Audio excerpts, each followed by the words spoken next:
Good morning students.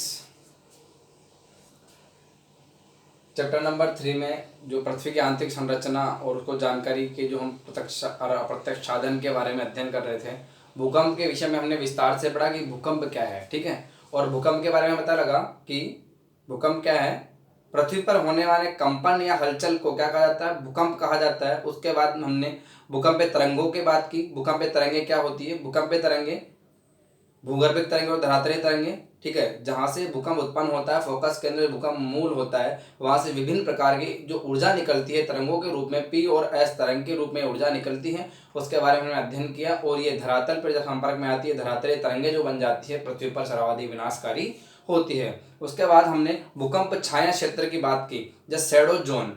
जो भूकंप छाया क्षेत्र वो क्या होता है कि जहां पर भूकंपीय तरंगों का जो भूकंपीय तरंगे हैं जहां नहीं पहुंच पाती है।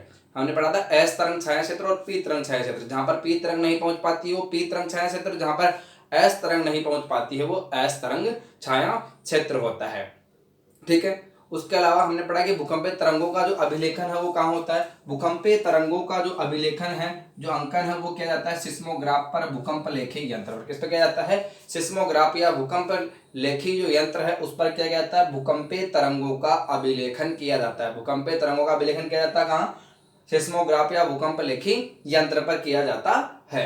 अब हम बात करते हैं आगे, कुछ और हम चर्चाएं करते हैं किस प्रकार से भूकंपीय तरंगों का संचरण होता है। इन सब की हमने चर्चा कर ली थी। आज हम यहाँ पे बात करते हैं कि भूकंप से संबंधित विभिन्न जो हम मापने का जो कार्य करते हैं, जैसे कि भूकंप की तीव्रता, भूकंप की जो तीव्रता है वो किस पर मापी जाती है? तो भूकंप की तीव्रता मापी जाती है रिक्टर स्केल पर। रिक्टर स्केल पर भूकंप की तीव्रता मापी जाती है। ये जो स्केल है किसने बनाया था? रिक्टर महोदय ने बनाया था। ठीक है, तो इन्हीं के नाम पर इसका नाम क्या कर दिया? Richter scale. इसमें क्या होता है? 1 से लेकर 10 तक अंकन होता है। कितना होता है? 1 से लेकर 10 तक अंकन होता है इस स्केल में। 0 से ऐसे 1 से स्टार्ट होता है, 1 2 कितना होता है? 10, सॉरी 0 1 2 3 4 5 6 7 8 9 10, इस प्रकार से ये स्केल होता है। ठीक है, और इस स्केल में क्या किया जाता है?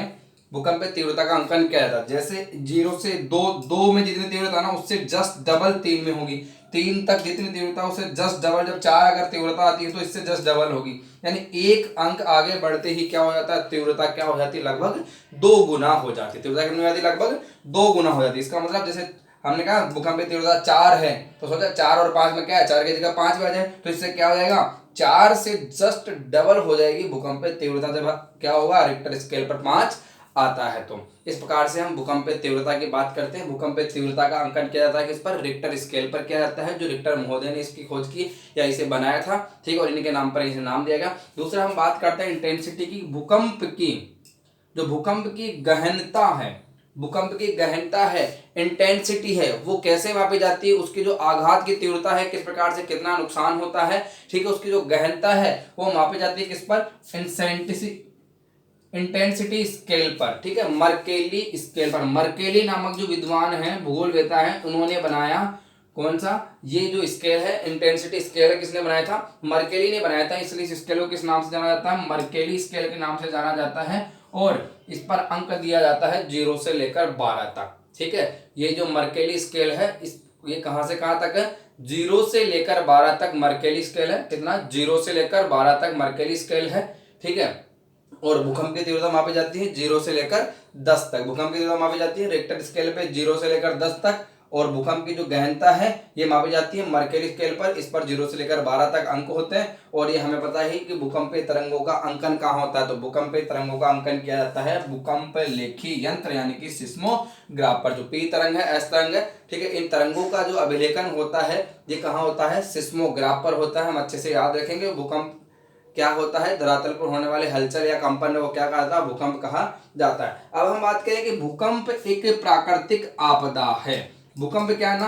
एक प्राकृतिक आपदा है। ये हमें अच्छे से ध्यान रखना है कि भूकंप कृत्रिम आपदा नहीं, कैसी प्राकृतिक आपदा है। प्रकृति क्या करती है? अपने आप ही ऐसी घटना, जो भूकंप जैसी घटना है प्रकृति में अपने आप ही घटना होती है, इसे हम किस श्रेणी में लेते हैं?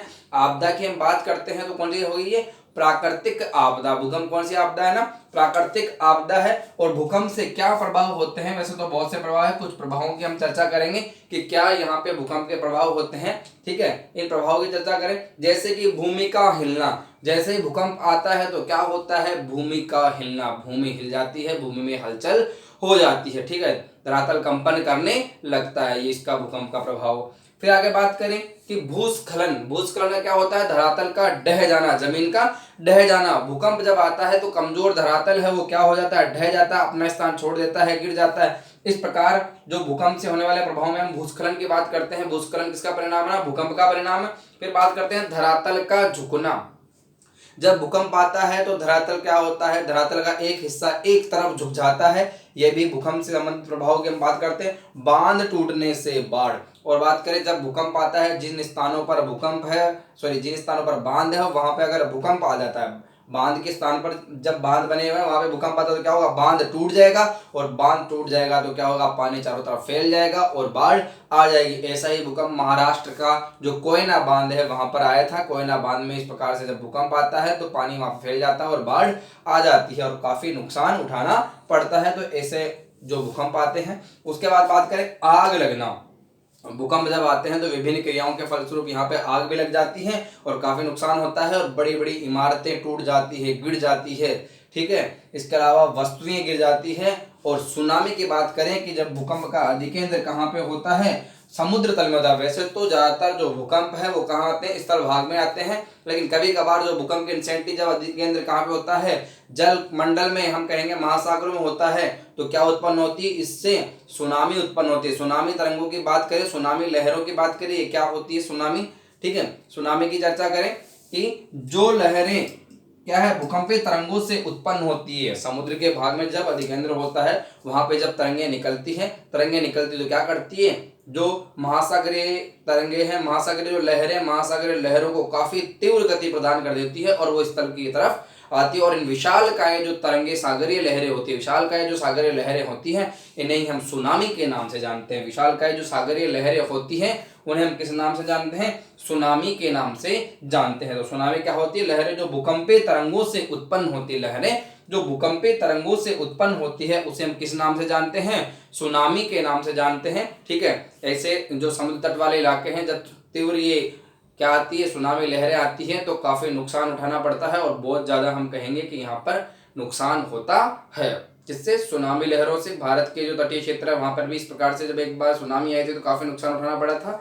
ठीक है, और आगे हम चर्चा करें कि जो भूकंप है इसकी इंटेंसिटी की बात करें, कितनी बार आता है, कितनी बार नहीं आता, ज्यादातर तो ये कहाँ पे आता है, स्थल भागों में आता है। और विश्व के अनेक भाग ऐसे हैं जहां पर कभी ना कभी क्या होता है, ऑटोमेटिक भूकंप आता रहता है, लेकिन इसका क्या होता है ना, तीव्रता काफी कम होती है, जो हमें पता नहीं लग पाता, कभी भी भूकंप आ जाता है। और ऐसे भाग जो भ्रंश तल के किनारे हैं, भ्रंश तल के किनारे हैं, दरारों के पास है, वहां पर भूकंप अक्सर आते रहते हैं। जैसे कि हम जापान की बात करें, जापान को क्या कहा जाता है, भूकंप का देश कहा जाता है। क्या कहा जाता है जापान को, भूकंपों का देश कहा जाता है। जो हमारी आगे चैप्टर में हम पढ़ेंगे, ठीक है, किस प्रकार से महाद्वीप महासागर की उत्पत्ति होती है। और जो प्रशांत महासागर है उसके चारों तरफ, प्रशांत महासागर के चारों तरफ जो स्तरीय भाग है वहां पे प्रशांत महासागरीय प्लेट और उत्तरी अमेरिका दक्षिणी अमेरिकी प्लेट है, एशियन प्लेट है। ठीक है, इनके मध्य का जो भ्रंश वाला जो स्थान है वहां पर क्या हो रहा है, कहीं ना कहीं वहां पे ज्यादा भूकंप आते हैं। प्रशांत महासागर के चारों ओर जो ये क्षेत्र है वहां पर भूकंपों की तीव्रता ज्यादा है।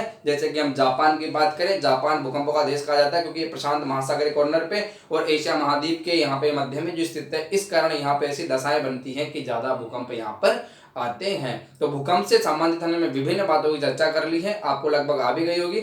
अब हम अगले जो चैप्टर में या अगला हमारा जो लेक्चर होगा उसमें पृथ्वी की आंतरिक संरचना के विषय में अध्ययन करेंगे। तो हम पृथ्वी की आंतरिक संरचना के विषय में अध्ययन करेंगे अगले लेक्चर में। उससे पहले आपको जो भेजा जाएगा, पृथ्वी की आंतरिक संरचना का जो डायग्राम भेजा जाएगा उसको आपको पहले बना के रखना है, जिससे क्या होगा कि आपको पृथ्वी की आंतरिक संरचना अच्छे से समझ में आ जाएगी।